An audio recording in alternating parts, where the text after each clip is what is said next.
Donc la mission des chambres de commerce, donc il y a 126 chambres de commerce en France, c'est majoritairement d'aider les entrepreneurs, donc de leur phase de création jusqu'à leur phase de développement, jusqu'à leur phase de cession. C'est la première grosse mission. Et la deuxième grosse mission, puisqu'on est à l'EM Lyon, c'est de former les jeunes et les salariés. On est le deuxième formateur de France et on forme 600 000 personnes par an.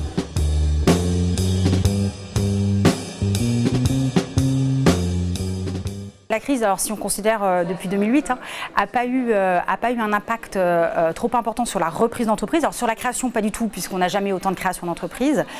Sur la reprise non plus, il y a à peu près 60 000 opérations de reprise par an. C'est assez stable. Ce qui change, c'est le financement de la reprise d'entreprise. Les repreneurs ont moins de fonds propres, les banquiers financent plus difficilement et les repreneurs sont confrontés aux opérations de croissance externe, c'est-à-dire des entreprises qui veulent racheter d'autres entreprises. Et c'est vrai qu'un repreneur individuel contre une entreprise qui veut racheter une entreprise, a un peu moins de chance. Donc il y a cette concurrence qui est très accrue depuis ces dernières années, qu'on ne voyait assez peu finalement avant. Donc c'est un peu les évolutions de la reprise d'entreprise, mais en termes de quantité, on n'a pas véritablement de mouvement.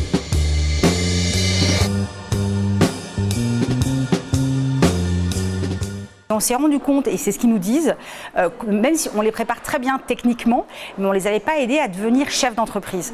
Et du coup, on finit l'évolution de notre offre de service pour ajouter ce sujet-là qui est les préparer sur leur projet, bien sûr, mais surtout les préparer à être chefs d'entreprise, à se projeter dans le métier de chef d'entreprise.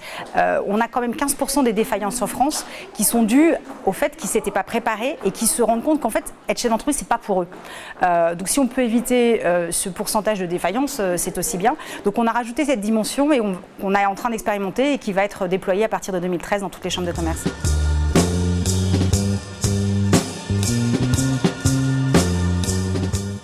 Alors je pense que pour les entrepreneurs, les prochains défis, au-delà de leurs défis personnels, c'est vis-à-vis de leurs collaborateurs. Pour les quelques entreprises françaises qui ont des collaborateurs, c'est de les rassurer. On est vraiment dans un climat compliqué en ce moment et où l'incertitude n'a jamais été aussi importante. Les entrepreneurs savent gérer l'incertitude, mais ils ont quand même habituellement au moins une année devant eux où ils savent à peu près de quoi ils retournent.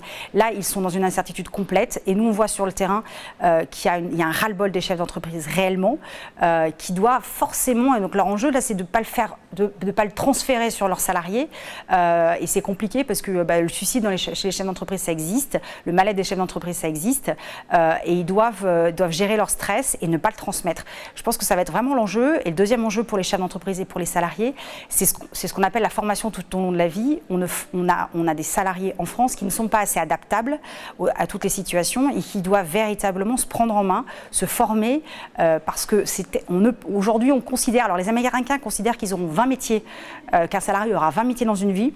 En France, on parle de 7 métiers, mais déjà rien que 7, c'est énorme. Ça veut dire se former constamment, être suffisamment généraliste, en veille constamment pour pouvoir rebondir en cas de disparition d'entreprise ou en cas de ras-le-bol aussi, il a envie de faire autre chose.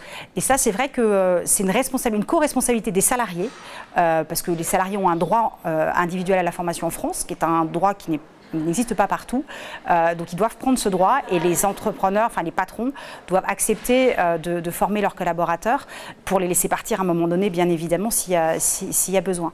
Je pense que ça sera vraiment, qu'ils soient repreneurs, créateurs, chefs d'entreprise depuis plus longtemps, je pense que c'est les deux aspects sur lesquels il y aura le plus de débats l'année prochaine.